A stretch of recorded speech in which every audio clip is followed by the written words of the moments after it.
Aujourd'hui, Inch'Allah Ta'ala, nous allons voir la vie d'un compagnon parmi les compagnons du messager d'Allah.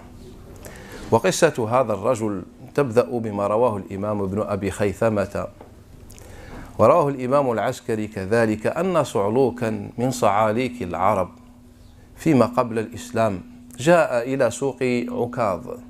هذا الصعلوك عند العرب هو الإنسان الذي لا يجد في الحياة، لا يعمل في الحياة، ليس له عيال يعولهم، وإنما هو كحال من لا مبتغى له ولا هدف في الحياة. كان هذا الصعلوك من صعاليك العرب جاء إلى مسجد أو جاء إلى سوق عكاظ. هذا السوق بين الطائف وبين مكة. إذا خرجت من الطائف وأنت متجه إلى مكة فإنك تمر بسوق عكاظ كانت تجتمع فيه العرب يومئذ.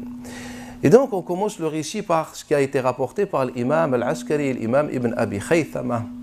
Je disais qu'un Su'louk, c'est-à-dire un homme parmi les Arabes, c'était un homme qui n'était pas sérieux, c'était un homme qui était un peu désorienté, qui n'était pas sérieux, n'était pas un travailleur, etc. C'est ce que les Arabes veulent dire par le mot as-Su'louk. Et qu'un jour, il a assisté au grand rassemblement de Ukad. Et Ukad était un rassemblement entre Al-Ta'if et Mecca. On a souvent parlé de Ukad. وكانت امرأة تبيع السمن. كانت امرأة تبيع السمن. السمن هو مثل الزبدة نقوم به احنا في البلاد السمن. وكان لها نحيان يعني علبتين فيهما السمن. فجاء هذا الصعلوك زاعما أنه سيشتري منها هذا السمن، فتناول بيده نحيا ففتحه وأعطاها الوكاء والغلاف، قال شد الغلاف، فشدته بيد ثم تذوق السمن، ثم أخذ النحي الثاني ففتحه وأعطاها الغلاف والوكاء ثم تذوق السمن، ثم قال شد النحيين، ثم أعطاها، كانت تحمل في يدها الغلاف والوكاء، ثم زادها النحيين، قال شدهما، الآن شد كلا النحيين. قال لما شدت وحملت بيدها وشغلت يديها بالنحيين قام هذا الصعلوك بتقبيلها، قبلها ثم هرب. فكانت العرب تقول أنكح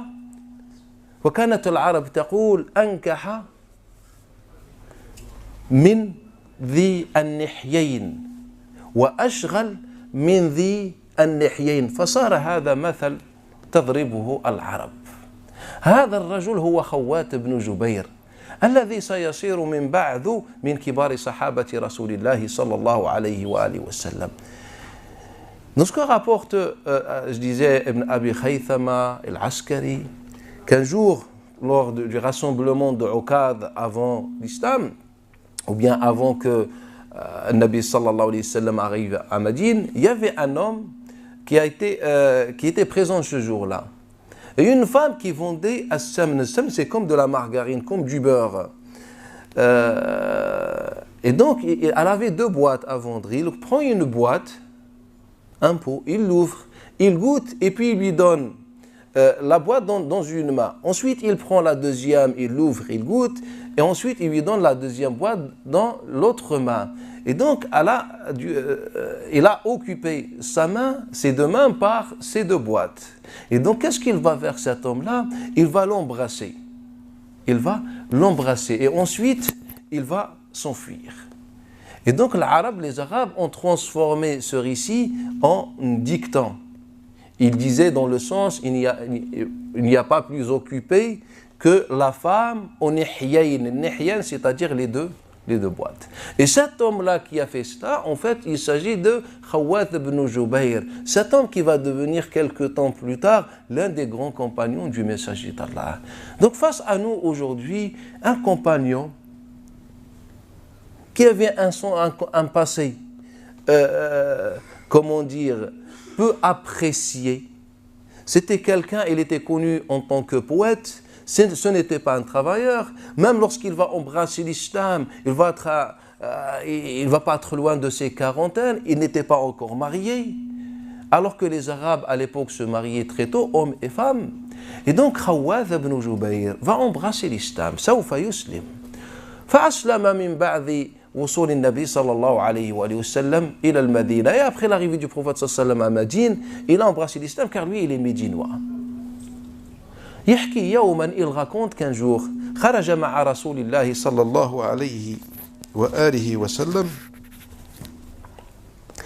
il est sorti avec le messager d'Allah Ta'ala dans un voyage. فيحكي فيما رواه جرير بن حازب عن زيد بن أسلم قال لما كنا بمر الظهران, هذا مر الظهران مكان موجود شمال غرب مكة. لما تخرج من مكة وأنت متجه إلى جدة فإنك تمر بمر الظهران, كان النبي صلى الله عليه وآله وسلم يمر به. قال فلما وصلنا مر الظهران عرسنا, يعني أقمنا للاستراحة. قال فخرجت من خبائي, يعني من حيث كنت أستريح, خرجت من خبائي فإذا بجماعة من النسوة مجتمعات فأعجبنني. يقول هذا كان مسلم, فقال فأعجبنني. قال فعدت إلى خبائي فاستخرجت عيبتي, العيبة هي لافاليز, فاستخرجت عيبتي فاحتللت منها بحلة, لبست حلة جديدة, ثم انطلقت إلى هذه الجماعة من النساء فجلست إليهن. قال فبينما أنا معهن إذ مر رسول الله صلى الله عليه وآله وسلم, وهذا لم يكن من كبار الصحابة, ما كان يعرف رسول الله أو شيء من هذا القبيل. قال ولكن خفت أو هبت رسول الله, لما شت النبي هبته. فلما مر بي قلت يا رسول الله شرد جملي, عندي الجمل نتاعي هرب, شرد جملي وأنا أبغي له قيده, وجئت إلى هؤلاء النساء لعلهن أن يعطينني قيده, يعني أبحث به أو أربط به فرسي. ثم أخذ النبي صلى الله عليه وسلم رداءه فقال أعن نفسك بهذا الرداء يا خوات. فاستحي خوات, فذهب رسول الله. ثم لما رجع قال لخوات ما فعل شرود جملك يا خوات. قال فجعل رسول الله صلى الله عليه وسلم كلما لقيني إلا قال لي يا خوات ما فعل شرود, يعني ضلال وذهاب جملك. قال فاستحييت منه حياء كبيرا. فسبقتهم إلى المدينة, هربت من النبي صلى الله عليه وسلم. قال فسبقتهم إلى المدينة واعتزلت مسجد رسول الله حتى صرت لا أحضر الجماعة مع رسول الله صلى الله عليه وسلم حياء منه. قال وفي مرة خرجت إلى المسجد أصلي ركعتين.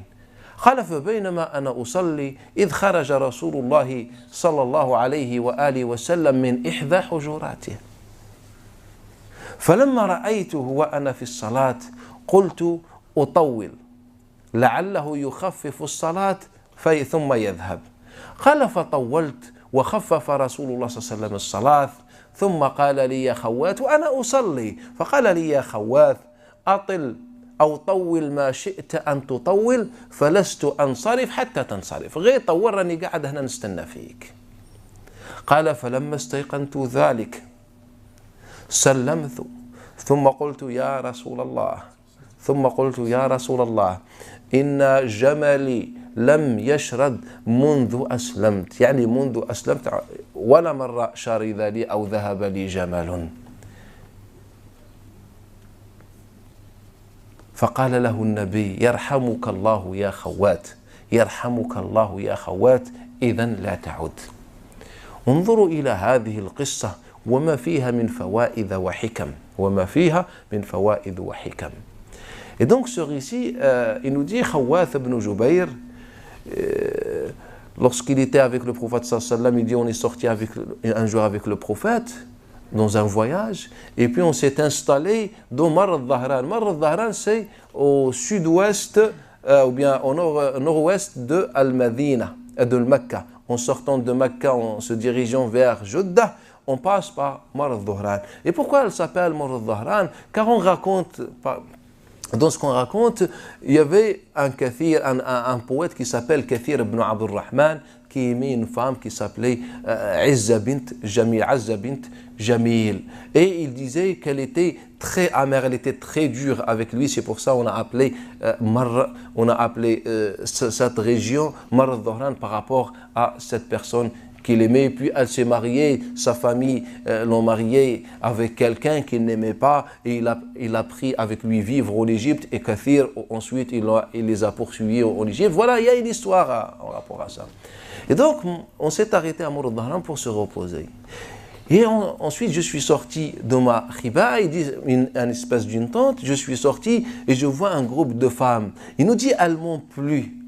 Qu'est-ce que j'ai fait? Je suis retourné dans mes affaires, j'ai sorti une belle tenue, je l'ai portée et j'étais m'asseoir avec ces femmes. Lorsque le prophète sallallahu alayhi wa sallam passe près de nous. Il dit, dès que j'ai vu le prophète sallallahu alayhi wa sallam, c'est pas j'ai pris peur, mais en fait j'étais dans une situation un peu de honte, etc. Tellement je respectais le messager d'Allah. Et là le prophète sallallahu alayhi wa sallam, dès qu'il arrive, il nous dit, cet homme, je lui dis, Ya Rasulallah, en fait mon chameau s'est égaré. C'est pour ça je suis là en train de chercher une corde, c'est ce que je demandais à ces femmes. Et là, le prophète, il a enlevé son rida, il me l'a donné, il nous dit, et il est parti.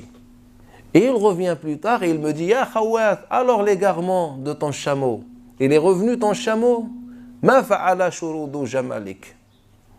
Et ensuite, il nous dit, à chaque fois, le Nabi sallallahu alayhi wa sallam me croisait pendant le voyage, il me disait, Ya Khawat, alors l'égarement de ton chameau.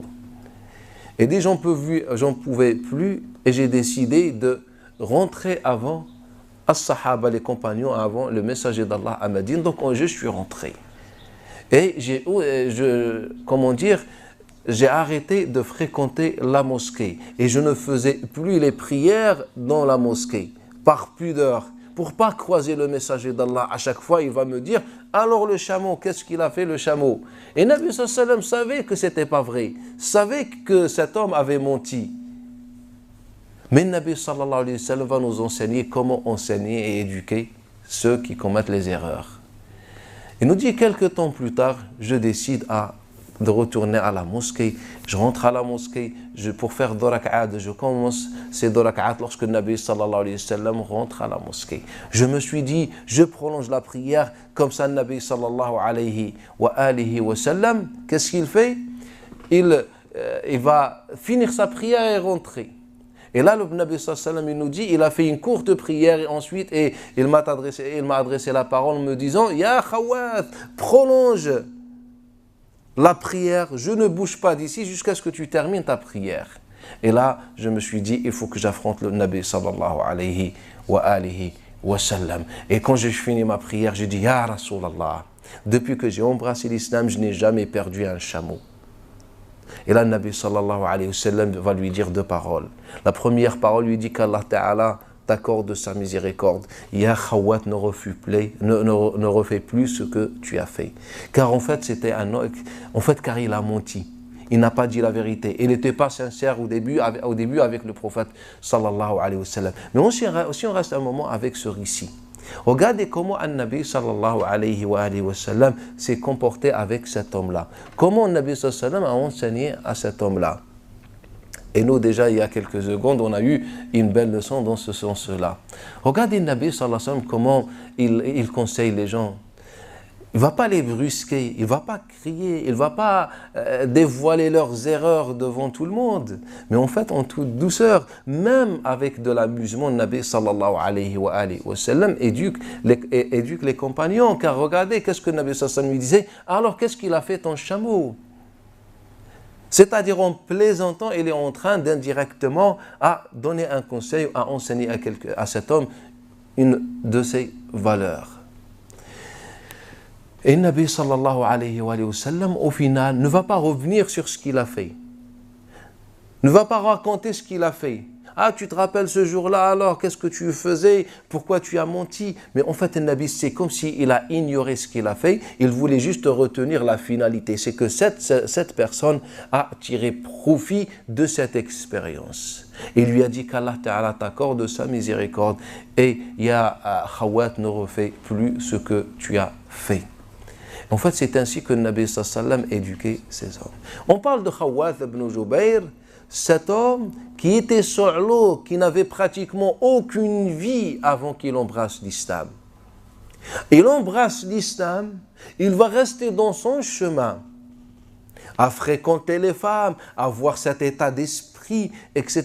Car depuis toujours, il était connu par ça. Il était un poète vulgaire avant qu'il embrasse l'islam, surtout avec les femmes.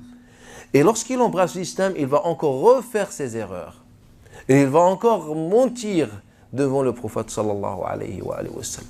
Mais en fait, ce qui est étrange, c'est que cet homme-là, il va assister et participer avec le Nabi sallallahu alayhi wa sallam pratiquement dans toutes les activités et les événements. Il était présent le jour de l'Hudaybiyah, le pacte de l'Hudaybiyah. Il était présent avec le prophète sallallahu alayhi wa sallam dans ses différentes batailles. Il était proche du prophète sallallahu alayhi wa sallam. Et à la fin de la vie du prophète sallallahu alayhi wa sallam, cet homme s'est marié. Tout en sachant que lorsqu'il a embrassé l'islam, il n'avait pas loin de ses quarantaines. Il va embrasser l'islam au final, ou bien il va se marier au final. Il va avoir beaucoup d'enfants. Parmi ses enfants, Salih ibn Khawat. Parmi ses enfants, Habib ibn Khawat. Parmi ses enfants, Amr bint Khawat. Et Salih le premier a été assassiné ou tué le jour de Harrat, le jour de Waq'at al-Harra, l'événement de l'Harra, ou l'incident de l'Harra, ou la bataille de l'Harra, entre Yazid ibn Muawiyah de Damas et Abdullah ibn Zubayr, qui s'est révolté contre le régime Omeyyade dans l'année 63. Hada Khawat ibn Jubayr va devenir l'un des conseillers de Omar ibn Khattab. Et Omar, là où il se dirigeait, il le prenait avec lui.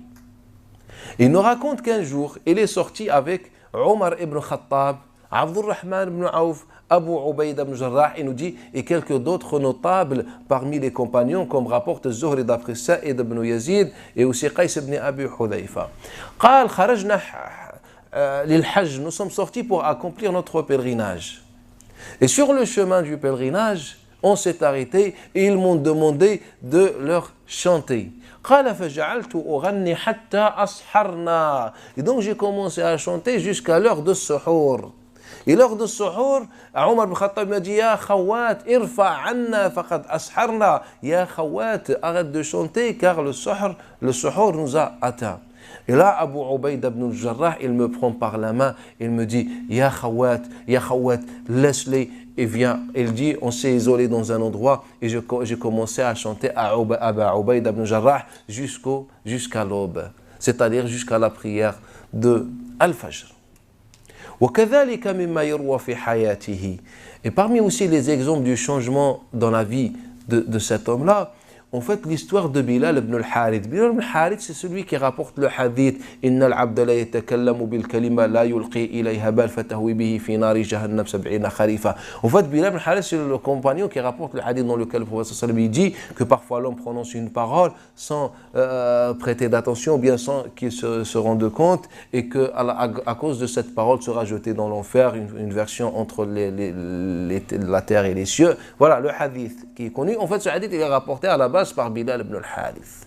Et c'est Bilal ibn al-Harith, comme rapporte Hisham d'après Urwa et d'autres, le Nabi sallallahu alayhi wa sallam, le Nabi lui avait donné une grande terre, une immense terre, pas loin du fleuve de l'Aqiq. Quand vous prenez Al-Madina, la mosquée de Nabi sallallahu alayhi wa sallam, à l'ouest de la mosquée, il y a à quelques kilomètres à l'ouest de la mosquée, il y a un grand fleuve, il s'appelle le fleuve de l'Aqiq. Le fleuve de Al-Aqiq. Et à l'ouest de ce fleuve, le Nabi sallallahu alayhi wa sallam a donné une grande terre à Bilal ibn al-Harith pour qu'il la cultive. Il nous dit Hisham d'après Urwa, Aqta'a Rasulullah sallallahu alayhi wa sallam, Bilal ibn al-Harith, ardan wasi'a, une vaste terre pour qu'il la cultive. Et cette terre, elle est connue aujourd'hui par Qasr Urwa ibn Zubayr, car par la suite, Urwa ibn Zubayr va, comment dire, construire un palais sur cette terre. Voilà l'histoire. Sauf que Bilal ibn al-Harith, lorsque le Nabi sallallahu alayhi wa sallam lui a donné cette terre, il lui a imposé de la travailler et que le Nabi sallallahu alayhi wa sallam vienne vérifier chaque année si Bilal ibn al-Harith l'a travaillé ou pas. Au premier temps, il a cultivé. Et après la mort de Nabi sallallahu alayhi wa sallam, Bilal ibn al-Harith a arrêté la culture de cette terre. Et là, qu'est-ce qu'il a fait Omar ibn al-Khattab? Omar ibn al-Khattab, il a repris à Bilal ibn al-Harith et il leur a proposé qui parmi vous peut cultiver cette terre. Et Khawath ibn Jubayr était le premier qui a répondu à l'appel de Omar ibn Khattab. Quand vous prenez cet exemple et vous prenez Khawath ibn Jubayr avant qu'il embrasse l'islam, on a face à nous un homme qui n'a jamais, avant qu'il embrasse l'islam, n'a jamais travaillé. Sa seule activité, c'était la poésie et poursuivre les femmes. Et là, on a face à nous, suite à l'enseignement de Nabi sallallahu alayhi wa sallam, un homme qui est présent le jour de l'Hudaybiyah, un homme qui assiste avec le prophète sallallahu alayhi wa sallam dans les différents événements, un homme qui est un conseiller de Omar ibn Khattab, tout en gardant sa propre personnalité. L'islam ne l'a pas arraché de son vécu, de son passé, il restait toujours dans la poésie et dans les chants. Et regardez encore en plus, c'est quelqu'un qui est devenu un travailleur. Khawath ibn Jubayr, en fait, c'est le meilleur exemple qu'on peut avoir aujourd'hui. Il y a beaucoup parmi nous qui peut-être n'avaient pas de chance dans la vie. Ils ont commencé cette vie par un égarement, par je ne sais pas. Ils ont oublié leurs devoirs, ils ont oublié leur spiritualité, ils ont oublié leur religion. Mais en fait, peut-être ils ont pu suivre par exemple le chemin de Khawath ibn Jubayr et regardez comment Allah Ta'ala a transformé cet homme, comment il était avant qu'il embrasse l'islam et comment il est devenu après avoir embrassé l'islam. Et cet homme, il va mourir environ l'année 40, c'est-à-dire juste quelques temps après l'assassinat de Ali ibn Abi Talib radiyallahu anhu wa arda. Donc je voulais partager avec vous l'histoire de Khawath ibn Jubayr. Inch'Allah ta'ala, peut-être prochainement on aura le temps de développer encore plus et parler encore plus des détails de la vie de Khawath ابن جبير. أقول هذا الكلام واستغفر الله لي ولكم فاستغفروه. اللهم اجعلنا من الذين يستمعون قولا فيتبعون أحسنه. اللهم اجعلنا من الذين يستمعون قولا فيتبعون أحسنه. اللهم وفقنا لما تحب وترضاه. اللهم وفقنا لما تحب وترضاه. اللهم اهدنا اللهم اهدنا اللهم اهدنا آمين آمين. وصلي اللهم على رسولك الكريم والحمد لله رب العالمين وبارك الله.